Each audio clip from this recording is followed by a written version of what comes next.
Shalom HCC Families, Anda sedang menyaksikan Saat Teduh dari Home Community Church edisi hari ini. Mari persiapkan hati dan pikiran saudara untuk bersungguh-sungguh memuji menyembah Tuhan, berdoa, dan mendengarkan firman. Kami berdoa lewat Saat Teduh ini, saudara diberkati dan diubahkan Tuhan. Selamat menyaksikan.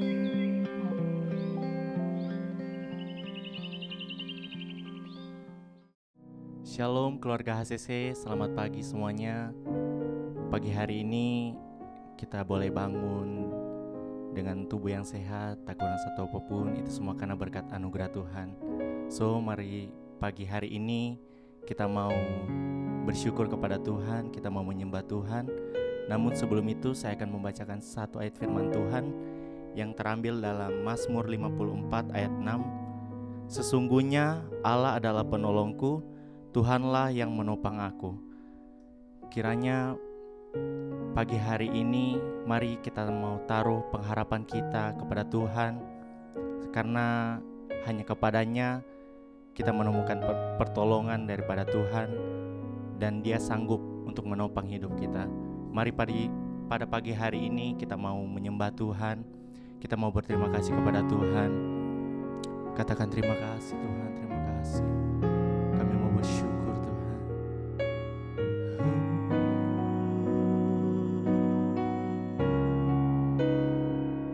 Terima kasih Tuhan. Terima kasih Yesus.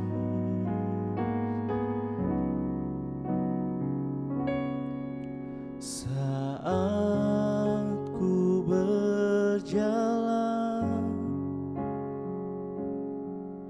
kasih-Mu menerangi langkahku.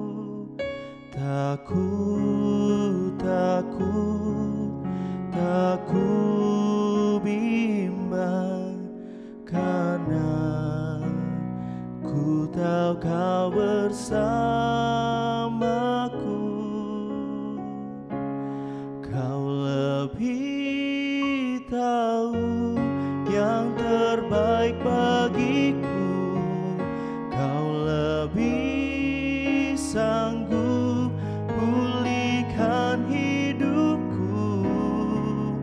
Ku berserah, ku percaya hanya Yesus penolong yang setia. Mari nyanyikan pujian ini. Haleluya. Saat ku berjalan, kasih-Mu menerangi langkahku. Takut, tak ku bimbang, karena ku tahu Kau bersamaku.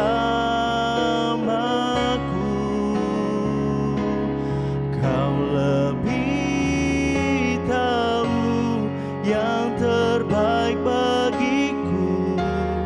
Kau lebih sanggup pulihkan hidupku. Ku berserah, ku percaya hanya Yesus penolong yang setia. Kau lebih tahu Tuhan, Kau lebih tahu yang terbaik bagiku. Kau lebih sanggup pulihkan hidupku. Ku berserah, ku percaya hanya Yesus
Kami membawa hidup kami Tuhan hanya kepadamu,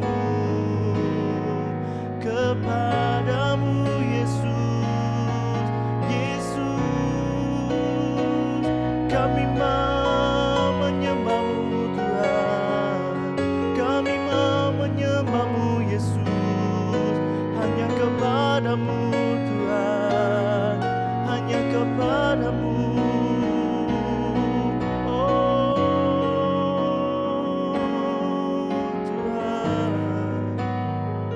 Kau sanggup pulihkan hidup kami Tuhan, Kau sanggup penuhi hidup kami Yesus. Terima kasih Tuhan, Engkau sangat baik, Engkau sangat baik Tuhan. Terima kasih Tuhan, terima kasih buat pertolongan-Mu setiap hari Tuhan di hidup kami. Sungguh kami terkagum akan kasih-Mu Tuhan. Terima kasih Bapa yang baik, terima kasih. Puji Tuhan, Shalom, selamat berakhir pekan keluarga HCC yang diberkati Tuhan. Saya berdoa di bulan yang baru ada berkat kebaikan Tuhan yang baru juga melimpah bagi kita semua, dengan pengharapan yang luar biasa dalam Tuhan. Senang sekali kita ada di bulan yang baru ini dengan pembacaan di Bible Journey kita di Markus pasal yang ke-11 dan Yohanes pasal yang ke-12. Dan ingat, besok hari Minggu kita ketemu di rumah Tuhan, ada perjamuan kudus bersama. Oke, hari ini kita akan belajar di Markus pasal yang ke-11 di ayat yang ke-15 sampai dengan ayat yang ke-19. Ini cukup menarik pembahasannya. Mari saya baca untuk kita semua. Yesus menyucikan bait Allah. Lalu tibalah Yesus dan murid-muridnya di Yerusalem. Sudah Yesus masuk ke bait Allah, mulailah ia mengusir orang-orang yang berjual beli di halaman bait Allah. Meja-meja penukar uang dan bangku-bangku pedagang merpati dibalikannya, dan ia tidak memperbolehkan orang membawa barang-barang melintasi halaman bait Allah. Lalu ia mengajar mereka, katanya, bukankah ada tertulis, rumahku akan disebut rumah doa bagi segala bangsa, tapi kamu ini telah menjadikannya sarang penyamun. Imam-imam kepala dan ahli Taurat mendengar tentang peristiwa itu, dan mereka berusaha untuk membinasakan dia, sebab mereka takut kepadanya, melihat seluruh orang mereka takjub akan pengajarannya. Menjelang malam mereka keluar lagi dari kota. Bapak Ibu Saudara, kenapa Yesus marah? Terkadang orang bilang kasih itu nggak boleh marah. Marah itu sesuatu yang baik apabila pada tempatnya, ya, dan kita bisa marah, tapi kita tidak boleh marah tanpa terkendali, gitu ya. Kalau marah harus punya tujuan yang jelas dan bermanfaat, membawa kebaikan bagi hidup orang lain. Nah, dalam konteks ayat ini Yesus masuk ke bait Allah. Harusnya bait Allah tempat yang steril. Pada masa itu, pada zaman itu, tidak boleh ada orang berjualan di situ, karena sebenarnya waktu mereka sebelum sampai ke bait Allah, mereka melewati namanya kolam Siloam. Nah, di kolam Siloam itu mereka melakukan namanya pembasuhan. Setelah pembasuhan, waktu itu mereka berjalan, maka mereka akan melewati sebuah daerah di mana agak pendakian begitu, itu harusnya pasar, tempat berjualan. Jadi sebelum masuk di daerah di bait Allah itu, sebenarnya mereka sudah melewati pasar. Nah, di situ tempat berjualan sebenarnya. Ya, tempat berjualannya ada di situ sebelum sampai ke bait Allah. Tapi yang anehnya dalam konteks ini, mereka justru berjualan di area bait Allah. Makanya itu salah. Mereka berjualan di area bait Allah, tempat di mana orang harusnya beribadah, mengalami Tuhan, ketemu dengan Tuhan, bawa persembahan kepada Tuhan. Justru mereka berjualan di situ, bukan pada tempatnya. Mereka memanfaatkan sesuatu yang seharusnya nggak boleh. Bukan nggak boleh jualan ada tempatnya. Sebelum masuk bait Allah, setelah kolam Siloam itu ada pasar di mana mereka sebenarnya harusnya mereka berjualan di situ. Yang kedua yang buat Tuhan marah adalah karena mereka menjual harga binatang yang akan dibawa sebagai korban di bait Allah itu dengan harga yang nggak masuk di akal. Maka sudah perhatikan di sini ada meja penukar uang, bangku pedagang merpati. Jadi orang-orang Yahudi dari bangsa-bangsa yang lain bawa mata uang mereka ditukar di situ. Lalu mereka jual dengan harga yang sangat tinggi yang tidak sesuai dengan harga pasaran. Padahal yang akan menikmati juga di bait Allah itu setelah dikorbankan adalah para imam. Nah jadi mereka justru di bait Allah motivasinya nggak murni. Mereka melayani nggak tulus, hatinya nggak benar. Jadi Tuhan bukan marah mereka nggak boleh berjualan, tapi kamu harus tulus, motivasimu harus benar. Tuhan sedang berurusan dengan motivasi hati mereka, dengan latar belakang mereka, kenapa mereka berjualan. Dan Tuhan marah, Tuhan nggak suka dengan orang yang punya motivasi yang nggak murni, motivasi yang nggak benar, memanfaatkan orang lain, mengambil keuntungan yang berlebihan dari hidup orang lain, merugikan orang lain. Itu Tuhan marah, apalagi konteksnya di bait Allah. Apa kita bisa pelajari dari peristiwa ini, Bapak Ibu Saudara yang dikasih Tuhan? Mari waktu kita datang sama Tuhan, waktu kita memberi di dalam rumah Tuhan, mengembalikan milik kepunyaan Tuhan, jangan jadikan itu sebuah transaksional. Kita melayani, jangan jadikan sebuah transaksional. Saya melayani supaya saya diberkati Tuhan, saya menabur supaya saya diberkati Tuhan. Nggak boleh, kita melayani karena kita sudah diberkati Tuhan.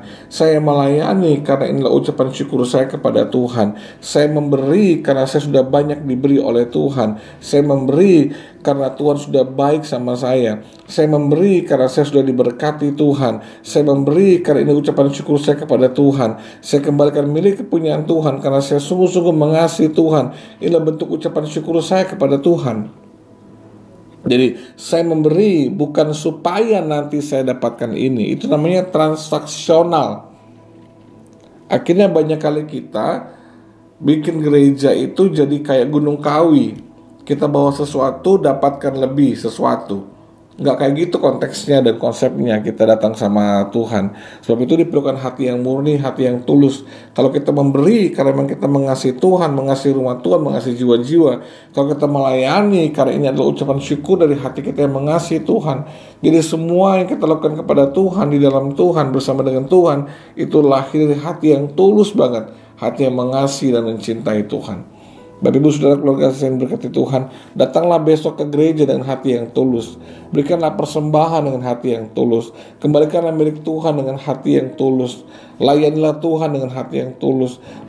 Bergabunglah di Homesel dengan hati yang tulus. Lakukan semuanya dengan hati yang tulus, motivasi yang murni. Maka waktu sudah lakukan semua dengan kemurnian, ketulusan dan kebenaran, tanpa saudara minta, berkatnya pasti turun kepada saudara.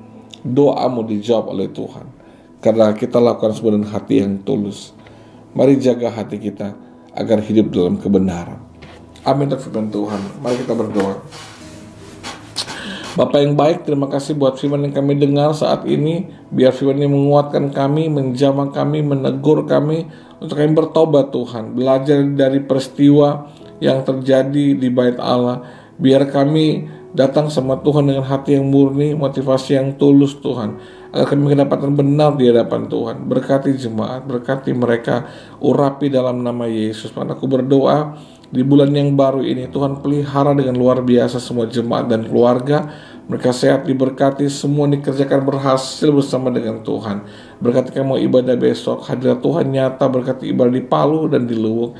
Biar nama Tuhan dipermuliakan. Doa syukur kami dalam nama Yesus, kami diberkati, kami dikuatkan, kami bahagia bersama keluarga. Haleluya. Amin. Tuhan berkati kita semua. Sampai ketemu besok di gereja hari Minggu. Pastikan hadir bersama dengan keluarga saudara. Ada firman Tuhan akan menguatkan saudara semua. Tuhan berkati. Shalom. Terima kasih Anda telah menyaksikan Saat Teduh dari Home Community Church. Jika saudara merasa diberkati dengan video ini, mari bagikan video ini ke kerabat atau keluarga saudara agar semakin banyak orang yang diberkati. Dan agar saudara tidak ketinggalan setiap video terbaru dari HCC, silakan tekan tombol subscribe dan nyalakan notifikasi. Sampai ketemu di video berikutnya. Tuhan Yesus memberkati.